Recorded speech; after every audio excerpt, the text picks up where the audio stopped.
ოთარ ფარცხალაძე წითელ მოედანზე ბიძინა ივანიშვილის სანდო კაცი 9 მაის პუტინის გვერდით იდგა. აი უბრალოდ მინდა რომ ამ კადრს შეხედოთ.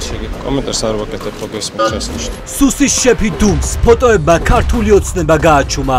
ამდენი წელია ამტკიცებენ რომ მათი თანაგუნდელი რუსეთის აგენტი არ ყოფილა. ფაქტებმა კი სულ სხვა ამბავი გვიჩვენა.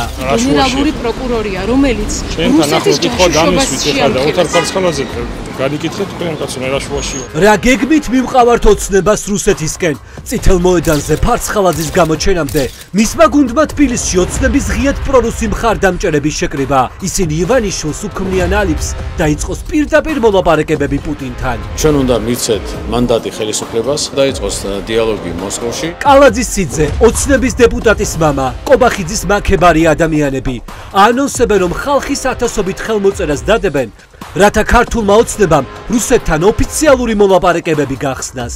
ჩემზე კაი ქართული ოცნების ერთგულის დედა ვარ. ეუბნებით ხოლმე კახის ამას. სულ მაგას უჩიშნებ. რაც ვერ გაბედა ღია ივანიშვილმა, ახლა ცდილობენ ხალხის დაკვეთით შეფუთონ. დიალოგში ვინ უნდა იყოს ჩართული? ქართული ოცნება. საშიში რუსული თამაში, იმ დროს როდესაც ოცნებამ ჩაკეტა ყველა გზა ევროპისკენ. ნახეთ, სად მიყავთ საქართველო.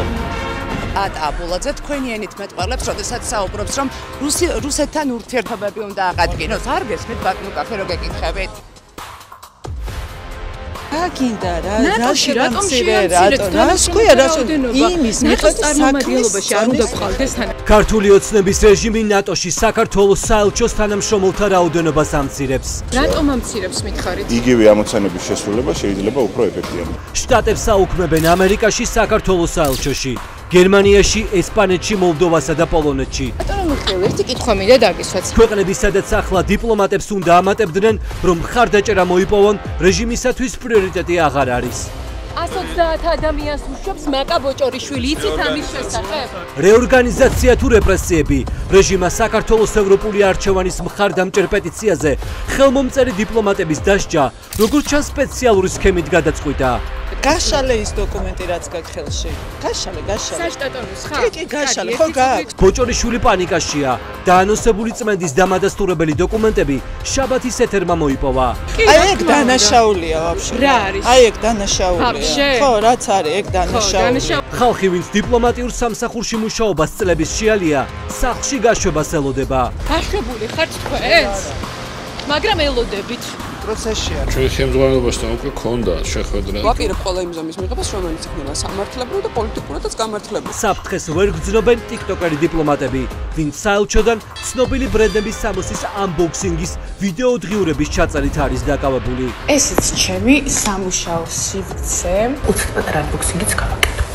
ულამაზესია. ძალიან მომწონს. ფრჩხილების დაგრძელების სალონი წიგნების საპრეზენტაციო სივრცის ნაცვლად. წერალთა კავშირის ფართი ეს არის, ხო? აფთიაქი მწერლების თავშეყრის ადგილას. ხო 9200. საბავშვო ბაღზე გაქირავებული ეროვნული მწერლობის სტამბა. 12000 თუ 15000 არათუ. დღეს 8 საათზე ნახეთ ვინ რისთვის იყენებს ქართველი მწერლების ქონებას. 242475 ლარი საწავიდა. ის ნატანების მიწის ნაკვეთი საწავიდა. რეჟიმი თავისუფალი მწერლების გასაშავებლად მწერალთა კავშირის თავმჯდომარეს იყენებს.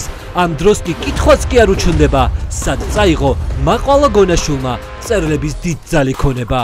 ნატანებშიც იყიდეთ თქვენ მაშინ იმხოლით 2 მიწის ნაკვეთი. აი ეს გამოგჩეთ წეღან მითხარით მხოლოდ ხატვის სახში. ასწავლით ახლა. დაკარგულია და უკვალოდ გაქრა აქტივები, რომლის ფასიც ახლა მილიონებია.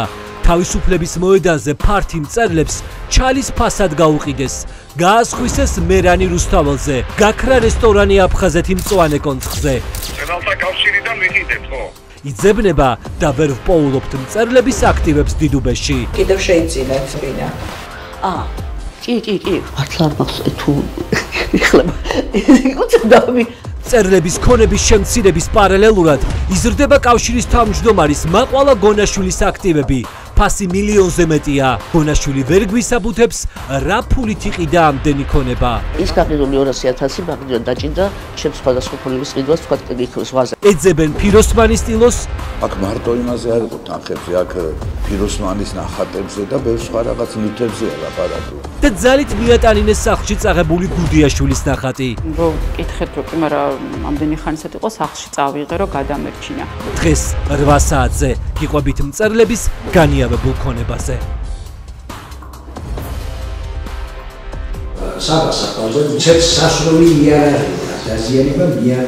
დადგენილია ვინ მოაწყო სისხლიანი ანგარიშტორებას სალომე ზურაბიშვილის სახლთან. გომელაურმა სახვაზე არ გააპარა, რადგან ლილუაშვილის საფრთხეებია? თბილისის ცენტრში სისხლიანი ღამის მოწყობაში ბრალდებული სუსის ახლახანს გადამდგარი შეფის ახლონათესავია.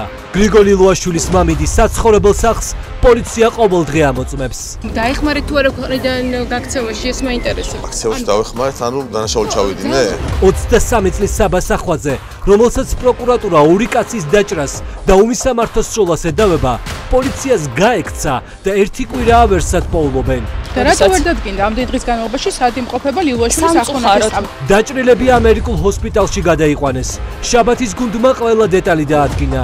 არსებობს საქმეში 26 მოწმე და ვიდეო ჩანაწერები, როდესაც პოლიციას ყველაფერი ხელში ჰქონდა, როგორ გაექცა დამნაშავე. ძალიან ბევრჯერ ისწავლეს. ძალიან განვიცადეთ, ისეთი შიში მქონდა, ახლა ხო არ შემოვარდება. პრეზიდენტი ზურაბიშვილი ამბობს, რომ ღამით მის სახლთან პოლიცია არ ყოფილა. დააგვიანეს თუ არა სპეციალურად სისხლიან ანგარიშტორებაზე რეაგირება, რომ ბრალდებულს გაქცევა მოესწრო. აღნიშნული არ არის ნამდვილად ამოღებული, თუმცა დადგენილი არის მასრები. 8 საათზე ექსკლუზიურად აქ ამბავი სუსის ექს-შეფის გაქცეულ ნათესავზე, რომელიც სალომე ზურაბიშვილის სახლთან სისხლიანი ანგარიშტორების მოწყობაშია ბრალდებული. ლილუაშვილი მალავს საფასახვაძეს. ლილუაშვილი? რა თქმა უნდა, ეს მხოლოდ ანონსია. დღეს საღამოს 8 საათზე ამ სტუდიიდან მე და გამომძიებელი ჟურნალისტები წარმოგიდგენთ შაბათის ეთერს.